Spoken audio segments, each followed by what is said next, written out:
بسم اللہ الرحمن الرحیم۔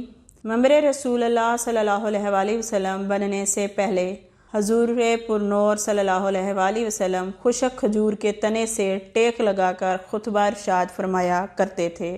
جب پختہ منبر رسول اللہ صلی اللہ علیہ وآلہ وسلم کے لیے تیار ہو گیا، آپ صلی اللہ علیہ وآلہ وسلم منبر پر تشریف فرما ہوئے تو خشک کھجور کے تنے نے یہ صدمہ جدائی برداشت نہ ہوا۔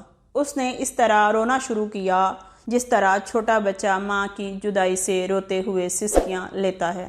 مولانا رومی رحمۃ اللہ علیہ فرماتے ہیں کہ خشک کھجور کا تنا جس کا نام استون حنانہ تھا، رسول اللہ صلی اللہ علیہ وآلہ وسلم کی جدائی سے نالہ کر رہا تھا، مثل ارباب عقول کے، یعنی جیسے کہ وہ کوئی انسان ہو۔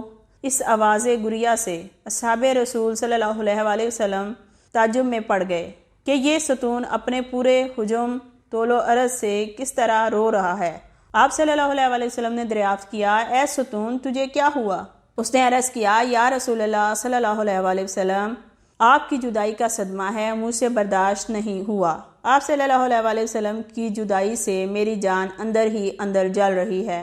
اس آتش غم کے ہوتے ہوئے آپ صلی اللہ علیہ وآلہ وسلم کے فراق میں کیوں نہ آہو فغاں کروں۔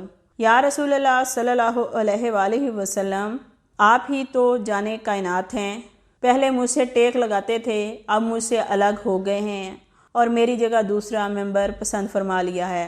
حضور انور صلی اللہ علیہ وآلہ وسلم نے ارشاد فرمایا، ارے مبارک ستون، اگر تو چاہتا ہے تو تیرے لیے دعا کروں کہ تو سرسبز اور ثمر آور درخت ہو جائے اور تیرے پھلوں سے ہر شرقی و غربی مستفید ہو۔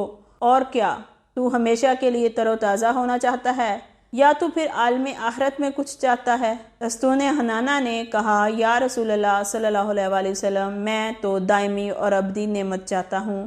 مولانا روم رحمۃ اللہ علیہ فرماتے ہیں، اے غافل، تمہیں اس لکڑی سے سبق لینا چاہیے کہ تم انسان ہو کر دنیائے فانی پر گرویدہ ہو اور آخرت سے روگرداں ہو رہے ہو، جبکہ استون حنانہ نعمت دائمی کو نعمت فانی پر ترجیح دے رہا ہے۔ ترجمہ: پھر استون حنانہ کو زمین میں دفن کر دیا گیا تاکہ مثل انسانوں کے روز جزا اس کا حشر ہو۔ اللہ تعالیٰ بھی ہمیں دائمی عبادات کا اجر عطا فرمائے، آمین۔